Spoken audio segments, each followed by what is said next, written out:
Such a sad morning here in Newtown, Connecticut. I'm joined by Elizabeth Vargas in New York, and right behind me, the Sandy Hook Firehouse, where moms and dads came to learn about their children, many sleeping here through the night. And this headline from the Hartford Courant right here says it all. Our hearts are broken, speaking for so many Americans today.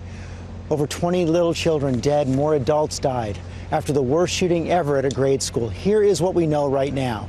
The shooter, Adam Lanza, was 20 years old. He also shot his mother before coming to the school. The bodies of the children slain are still in the school, and families were notified overnight. The names of the victims will be released this morning.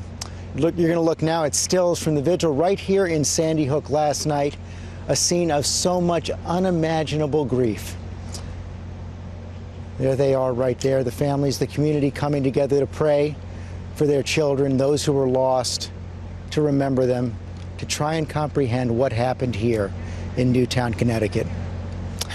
My GMA Weekend colleague Dan Harris has been here right from the very beginning covering this tragedy, and you watched it unfold through the day yesterday. We did. George, just when you thought these mass shootings, which you and I have covered way too many of, just when you thought they couldn't get worse or more shocking, along comes Adam Lanza, who began his day by killing his mother and ended it by storming that school. And of all the people he shot, there was only one survivor.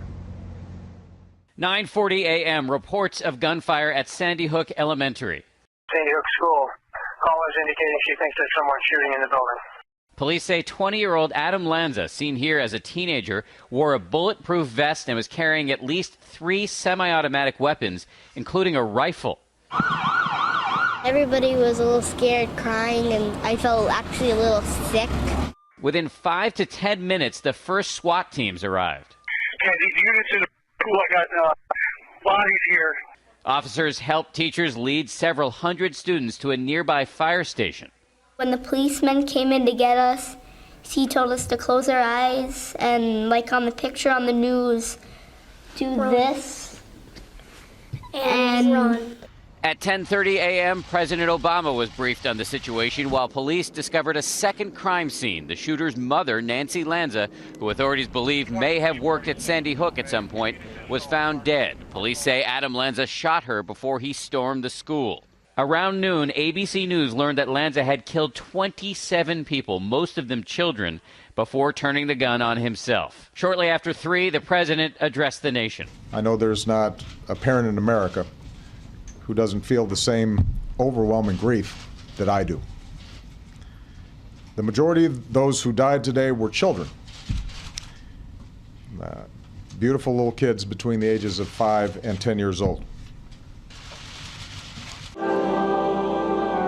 By 7 p.m., this little town had settled into an all-too-familiar post-massacre routine with prayer vigils. May God bless our children who are with us today and those who were taken away. May God bless the adults who lost their lives today. Overnight, police engaged in the horrifying work of identifying the bodies and then notifying the families. Now the big question in this investigation is why? What was the suspect's motive? George, if past his prologue, we may get an answer, but it will be deeply unsatisfying. It certainly will. Okay, Dan, thanks very much.